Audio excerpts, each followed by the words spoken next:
The Consciousness Code Podcast, Episode 11, Framing Reality Before You Think, How Interpretation Begins Leaning Before Conscious Judgment Arrives.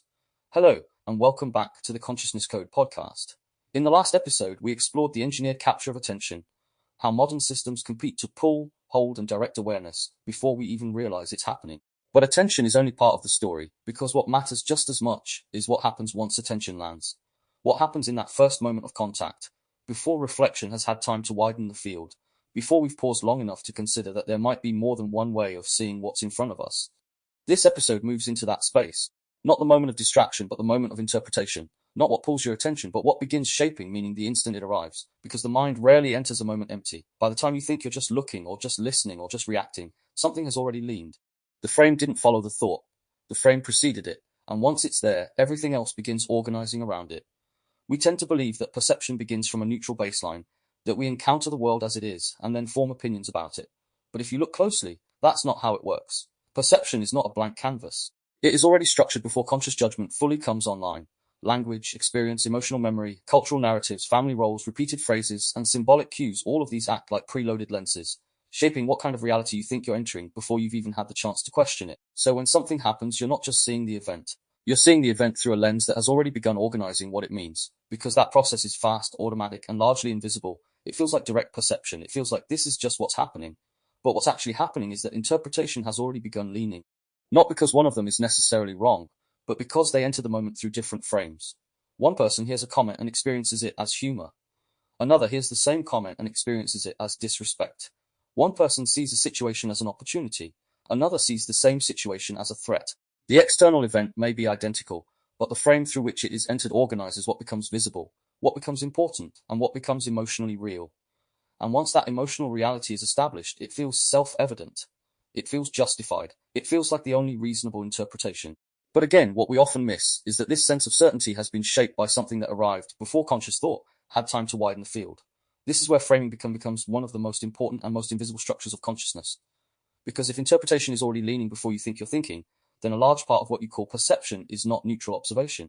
Without it, experience would be overwhelming, unstructured, and difficult to navigate.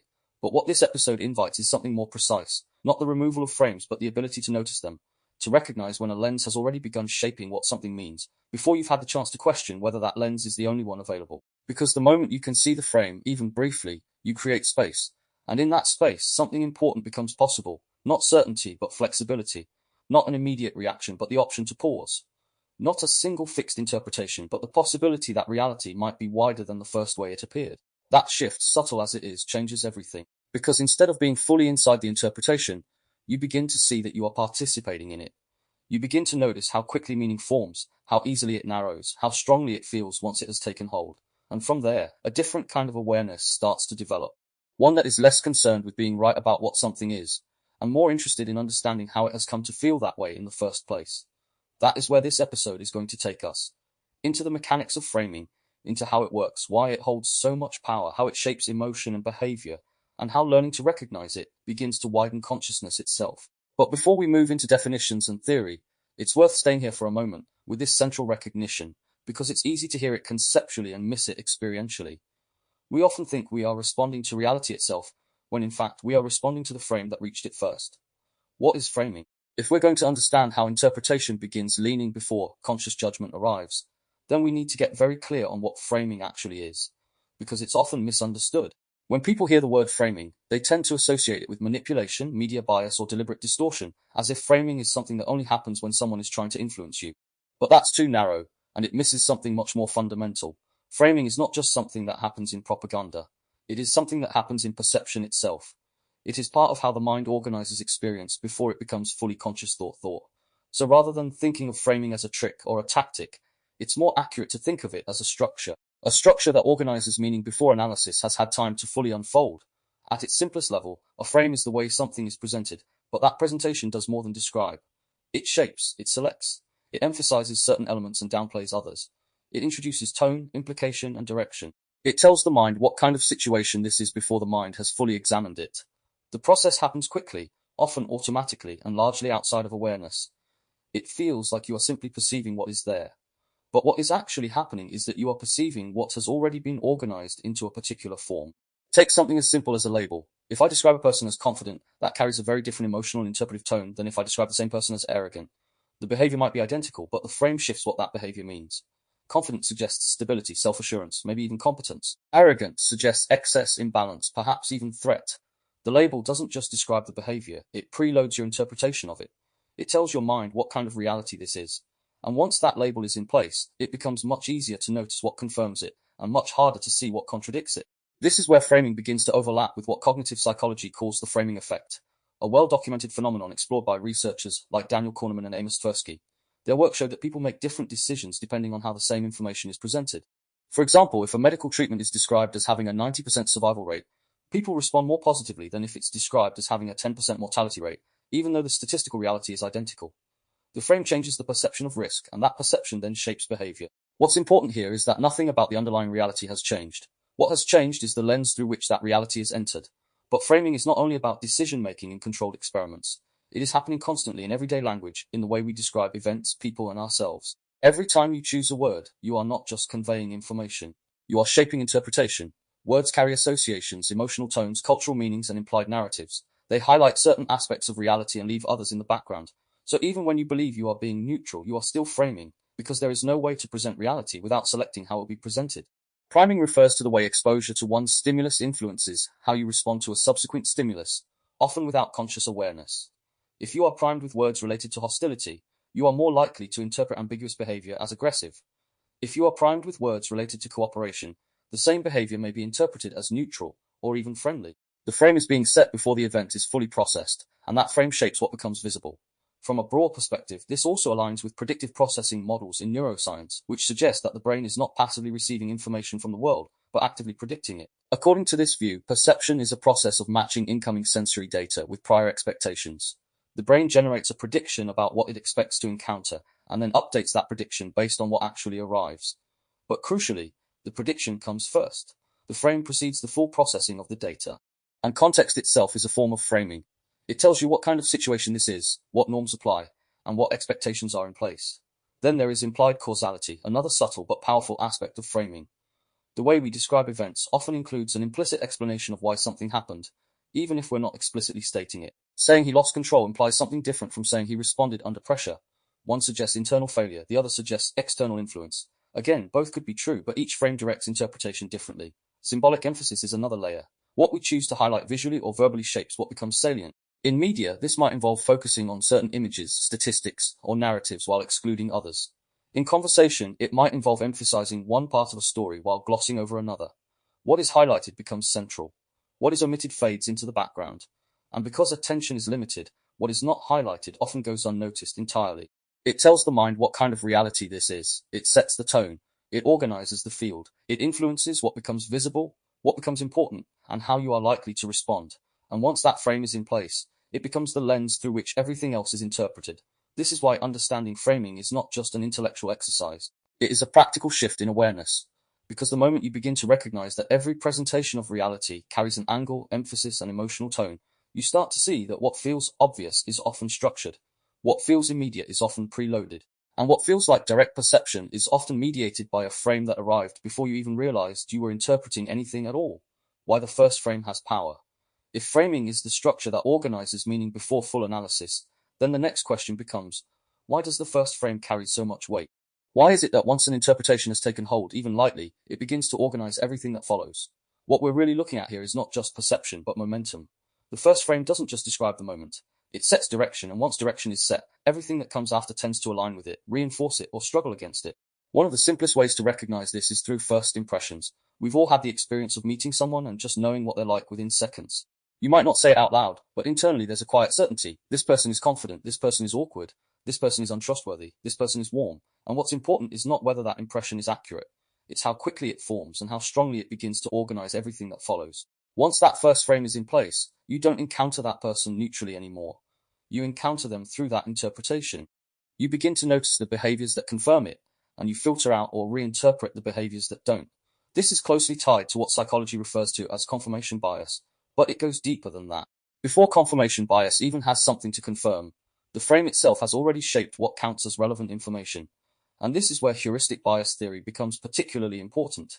Heuristics are mental shortcuts, fast, efficient ways of making sense of the world without needing to analyze every detail. They are necessary. Without them, cognition would be too slow to function, but they are also vulnerable. Once a heuristic becomes aligned with a particular frame, it begins to operate automatically, reinforcing that frame without conscious oversight. For example, the availability heuristic suggests that we judge the likelihood or importance of something based on how easily examples come to mind. If your first frame of a situation is danger, then your mind begins scanning for confirming cues. Any ambiguous behavior becomes a potential threat. Any neutral signal becomes suspect. The frame activates the heuristic, and the heuristic reinforces the frame. And over time, this loop can become self-stabilizing. You don't just think something is dangerous. You start to experience the world as if it is, because your perception has been organized around that expectation. Similarly, the anchoring bias demonstrates how initial information disproportionately influences later judgment. In classic studies by Tversky and Kahneman, participants were asked to estimate values after being exposed to arbitrary numbers, and those initial numbers significantly shaped their final answers, even when they were clearly irrelevant. The first number acted as an anchor, pulling subsequent judgment toward it, and framing operates in a very similar way. The first interpretation becomes the anchor. Everything else is adjusted around it, often without awareness. But when we move beyond laboratory settings into lived experience, these effects become even more powerful, because they are not just cognitive. This helps explain why contradictory information becomes so difficult to integrate once a frame is established. It's not just that people ignore opposing evidence. It's that the evidence doesn't register in the same way. It doesn't carry the same weight. It may be dismissed, reinterpreted, or simply not noticed at all. This aligns with research on cognitive dissonance, where individuals experience discomfort when confronted with information that contradicts their existing beliefs. Rather than updating the belief, the mind often resolves the dissonance by adjusting the interpretation of the new information. Leon Festinger's work on cognitive dissonance demonstrated this clearly, particularly in studies where participants were asked to perform tasks that conflicted with their beliefs. Instead of rejecting the task, they often adjusted their beliefs to reduce the discomfort. When we apply this to framing, we see a similar dynamic. Once the first frame has established a coherent interpretation, contradictory information creates tension, and rather than dismantling the frame, the mind often reshapes the new information to fit within it.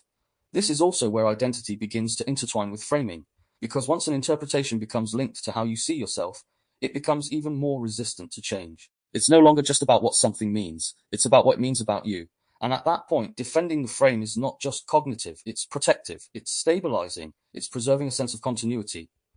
Now, when we bring in heuristic bias theory more explicitly, something deeper emerges, because heuristics are not just passive shortcuts, they are shaped by repetition. The more a particular frame is activated, the more it becomes encoded into the way the brain processes information. Over time, this can begin to resemble what we might call cognitive conditioning. The frame becomes familiar, the heuristic becomes automatic, and the interpretation begins to feel like instinct. Neural pathways that are repeatedly activated become more efficient. This is basic neuroplasticity. The brain optimizes for what it uses most. So if a particular frame is reinforced over time, through language, environment, media, or repeated experience, it becomes easier to access and more likely to be applied. And because it is easier, it feels more natural. It feels like this is just how things are. There is a body of research that supports this, particularly of implicit bias. These studies show that repeated exposure to certain associations can influence perception and behavior, even when individuals consciously reject those associations. For example, implicit association tests have demonstrated that people can hold unconscious biases that affect how they interpret ambiguous situations. These biases are not necessarily chosen. They are learned, reinforced, and embedded through repeated framing. It's about understanding how perception stabilizes. The same principles apply in everyday life, in relationships, in education, and in culture. The first frame sets the direction and repetition maintains it. You can see this clearly in how a single label can preload expectation. If a child is repeatedly described as difficult, that label begins to shape how others interact with them. Those interactions then influence the child's behavior, which reinforces the label. The frame becomes self-fulfilling, and over time the child may begin to internalize that identity, not because it was inherently true, but because it was repeatedly framed that way. The same applies internally. If you frame yourself as not good enough, bad with people, or always anxious, those frames begin to organize your perception of your own behavior. You notice the moments that confirm them. You overlook the moments that contradict them. And because the frame is applied early, often automatically, it shapes how you interpret your own experience before you've had the chance to question it. This brings us back to the felt experience of, I knew what this was immediately. That sense of immediacy is not accidental. It is the result of a system that has learned to prioritize speed over accuracy in certain contexts. Quick interpretation can be useful. It allows for rapid. To question them is to destabilize that structure. And unless there is enough safety, enough space, and enough alternative perspectives available, that destabilization can feel threatening. So when we step back and look at all of this together, the power of the first frame becomes much clearer. It is not just that it comes first, it is what organizes what comes after. It shapes attention, activates heuristics, influences body state, narrows perception, stabilizes meaning, and resists contradiction. It becomes the lens through which subsequent information is interpreted, and because of that, carries disproportionate influence. Which brings us to the core insight of this section, and it's worth holding carefully because it changes how you begin to relate to your own thinking. The first frame often has disproportionate power. After all, it organizes what later evidence is allowed to mean, and once you begin to see that, even occasionally, something shifts. Not because the frames disappear, but because you are no longer entirely inside them.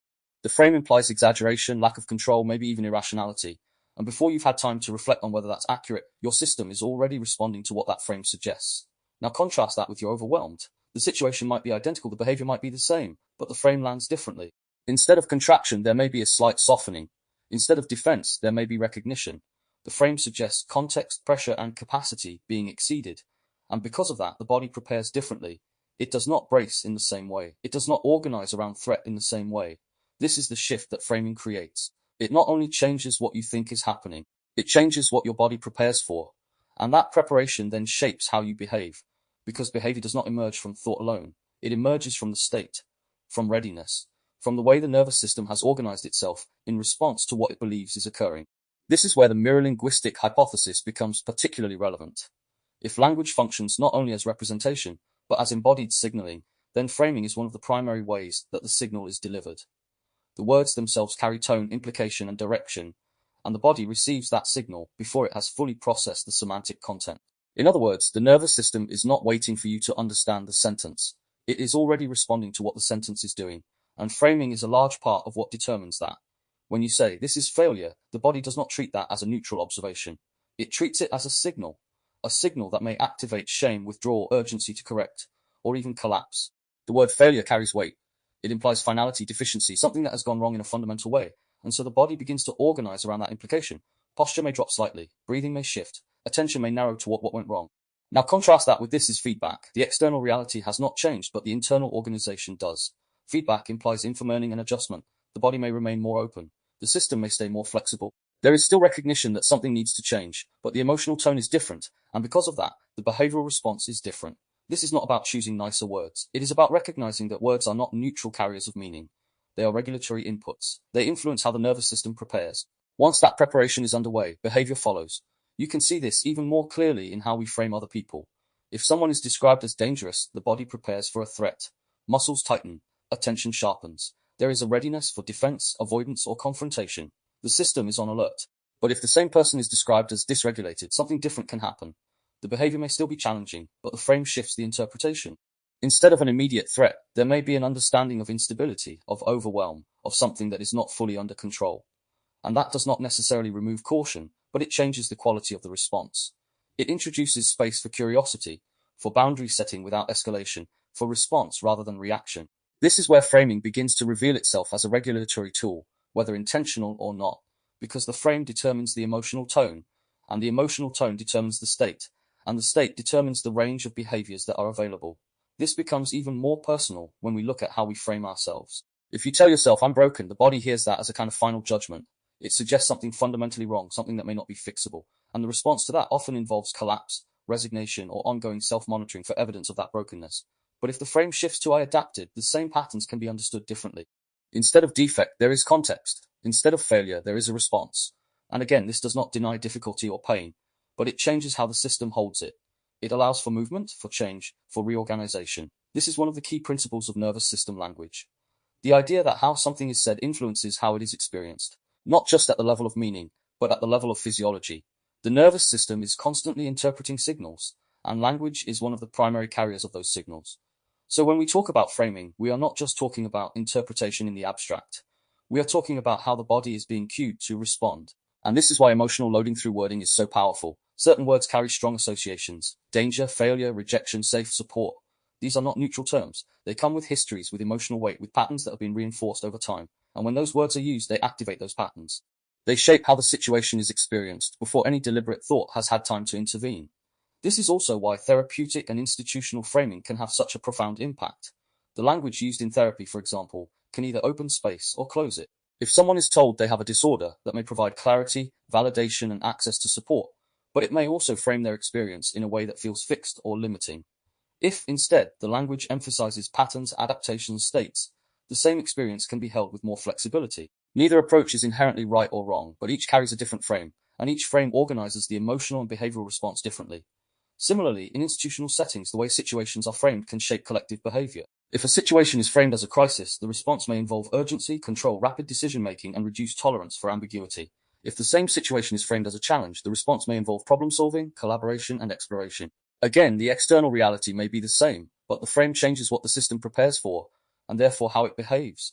This brings us back to the embodied nature of framing, because at every level, from individual experience to collective systems, framing is influencing not just what is thought, but what is felt and what is done. It is shaping the emotional landscape, the physiological readiness, and the behavioral options that are available.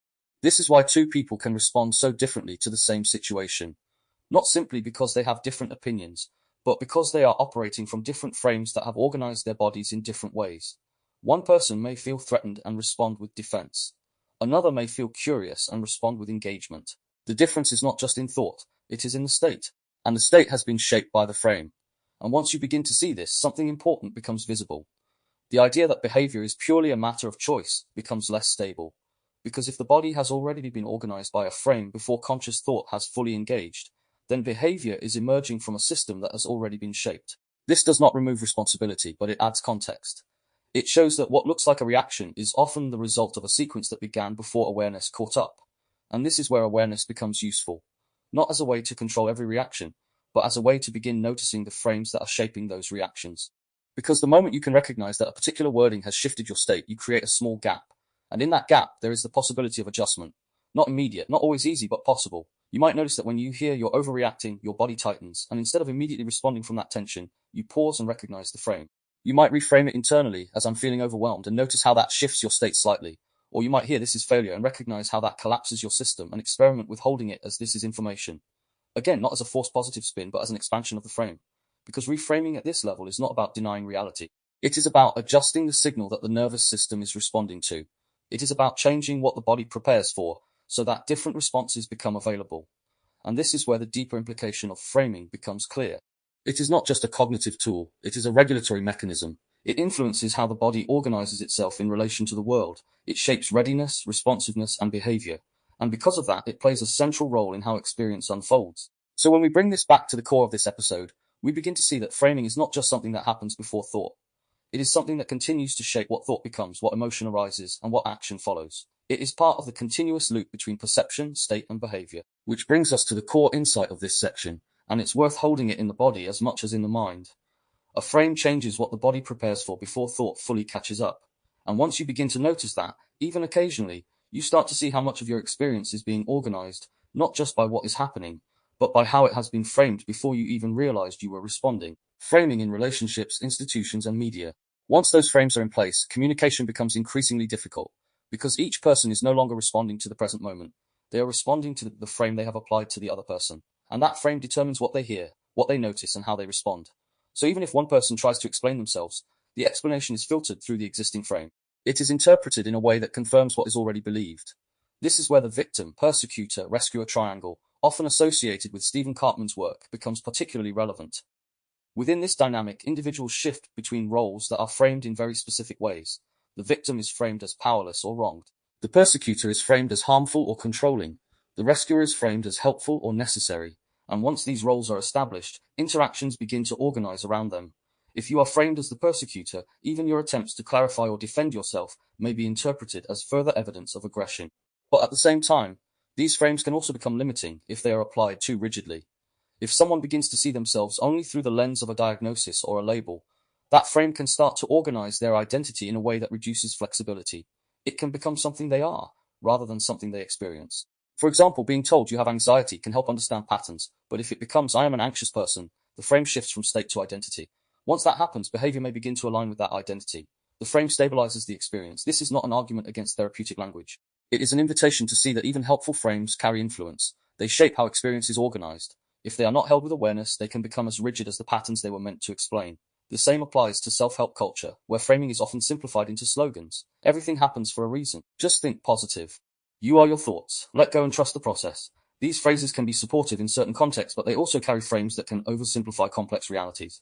If someone is experiencing genuine distress, being told everything happens for a reason may frame their experience in a way that bypasses the need for processing. It may introduce pressure to find meaning before the experience has been fully felt. Similarly, just think positive frames negative emotion as something to be corrected rather than understood. Again, the issue is not that these frames are entirely wrong. It's that they are partial. They highlight certain aspects of reality while omitting others. When they are repeated enough, they begin to shape how people interpret their own experience. Now, when we move into media and institutional framing, the scale increases significantly.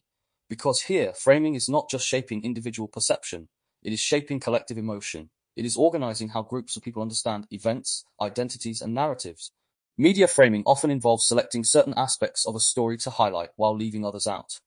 The language used, the images chosen, the order of information, and the tone of delivery, all of these contribute to how the story is interpreted.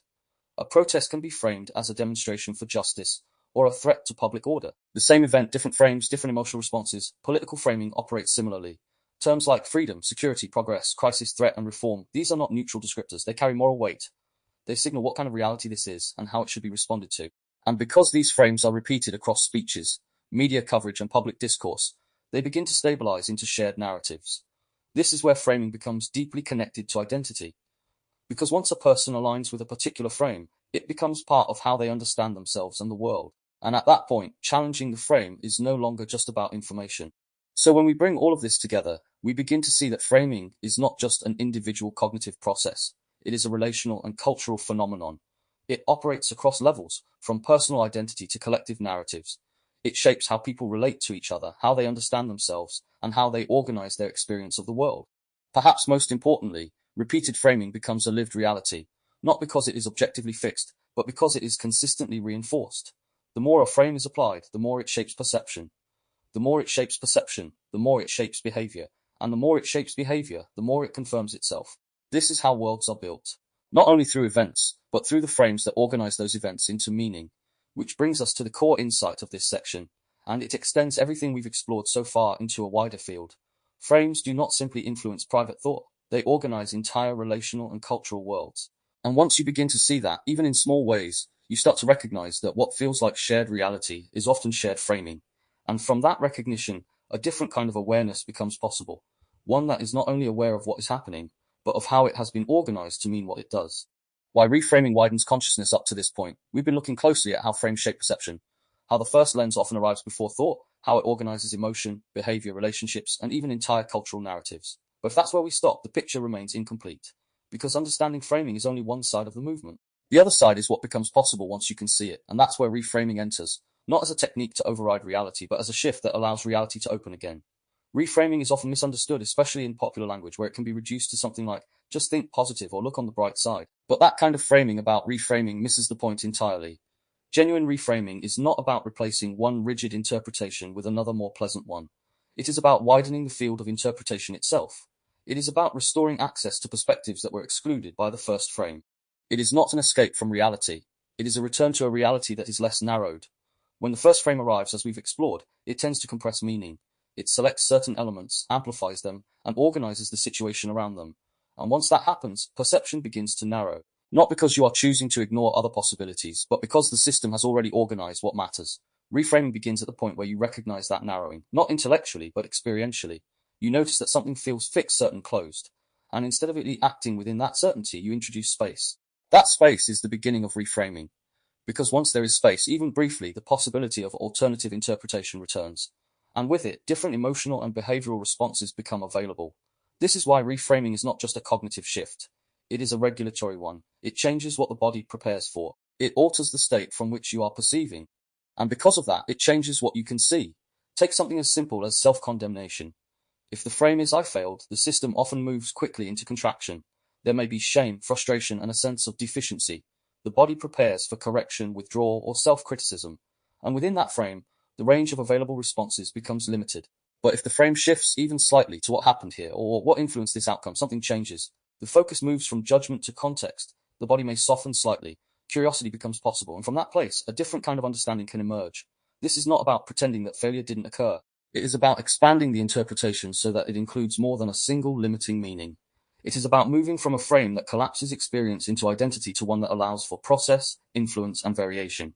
The same shift can be seen in relationships. When conflict arises, the initial frame is often accusatory. You did this, you always do this, you don't care. These frames narrow the situation quickly. They organize perception around blame. And because of that, they trigger defensive responses. The other person does not feel understood. They feel attacked. And the interaction escalates. But if the frame shifts from accusation to curiosity, even slightly, the entire dynamic can change. What was happening for you when that occurred? How did you experience that moment? These are not passive questions. They are reframing moves. They shift the interaction from fixed interpretation to exploration. And because of that, they alter the emotional tone. They create space where there was previously compression. Again, this is not about avoiding accountability or denying harm. It is about recognizing that the initial frame may be too narrow to fully capture what is happening. And by widening it, a more accurate and more workable understanding becomes possible. This is also deeply relevant in moments of panic or overwhelm. When the frame is, this is too much, or I can't handle this, the system moves into urgency. The body prepares for escape, for shutdown, or for rapid resolution. Attention narrows, the sense of time may distort, and within that state, the ability to assess the situation proportionally is reduced. Reframing in this context is not about dismissing the intensity of the experience. It is about adjusting the frame so that the system can regulate enough to see more clearly. Moving from this is unbearable to this is intense but temporary, or from everything is going wrong to this part is difficult right now, introduces proportion. It expands the field just enough for the nervous system to shift out of acute threat and into something more manageable. And again, this is not a trick. It is a recalibration. It is aligning the frame more closely with the full scope of reality, rather than the narrowed version that the initial state produced. One of the most significant shifts that reframing allows is the movement from fixed identity to state awareness. And this brings us to an important distinction. Reframing is not denial. It is not ignoring reality, minimizing difficulty, or forcing a more comfortable interpretation onto something that is genuinely challenging. In fact, when reframing is done poorly, it can become exactly that. It can become a way of bypassing, of avoiding, of refusing to engage with what is actually present. But grounded reframing does the opposite. It engages more fully with reality by allowing it to be more complex. It recognizes that the first frame may be partial, incomplete, or overly narrow, and it seeks to expand it, not replace it with something equally rigid. This is why reframing is better understood as adding dimension, rather than changing sides. It is not about moving from negative to positive. It is about moving from singular to multiple, from fixed to flexible, from closed to open. And often, the first step in reframing is simply recognizing that the original frame might not be the only one available. This does not mean that all frames are equally valid, or that truth becomes relative. It means that access to truth becomes less constrained by the first interpretation that arises. It allows. This does not require you to reject the frame. It requires you to see it. Seeing it changes your relationship to it. Once you can see the lens, you are no longer entirely confined by it. You can begin to ask whether it is complete, whether it is accurate, and whether it is the only way of understanding what is happening. And even if you still move within that frame, you are doing so with awareness, rather than assumption. This is what allows for a more spacious relationship to interpretation. Instead of collapsing immediately into a single meaning, there is room for multiple possibilities to coexist. The initial frame may still be there, but it is not absolute. It is one perspective among others. From that space, behavior begins to shift. Not because you are forcing it, but because the system is no longer operating under the same level of constraint. When the frame loosens, even slightly, the range of available responses expands. There is more room for curiosity, for pause, for adjustment. What phrases create tension, urgency, and defensiveness? And what happens when you become aware of that narrowing as it occurs? You might ask, what frame am I currently treating as reality itself? What interpretation feels so obvious that it hasn't been questioned? And what changes, even slightly, when you consider that it might be a frame rather than the full picture? Perhaps most importantly, you might begin to ask not only what am I thinking, but what lens am I thinking through? Because that question shifts the entire orientation of awareness. It moves you from content to structure, from reaction to observation, from certainty to curiosity, and in that shift, something opens. Not all at once, not completely, but enough. Enough to see that thought rarely begins from nowhere. Enough to recognize that interpretation is already leaning before you realize it. Enough to understand that what feels immediate is often structured, and what feels certain is often framed. From there, a different kind of freedom begins. Not the freedom to eliminate frames, but the freedom to see them, to relate to them, to not be entirely governed by the first one that arrives, which brings us to the integration of everything we've explored. To begin noticing the lens as it arrives. To recognize when interpretation is narrowing, to gently introduce space, not to force a different conclusion, but to allow for a wider one. From that space, to explore what becomes possible when you are no longer fully identified with the first way something appears, because this is where the next movement takes us. In the next episode, we move from framing into language itself, not only what words mean, but what they do in the body. We'll explore speech as signal, tone as regulation, implication as nervous system event, and why language does not simply describe reality. It enters it. So, as I end this episode, thank you for joining me today. Until next time, notice the lens that arrives before the thought. You've been listening to the Consciousness Code podcast, episode 11, Framing Reality Before You Think, How Interpretation Begins, Leaning Before Conscious Judgment Arrives. I'm James.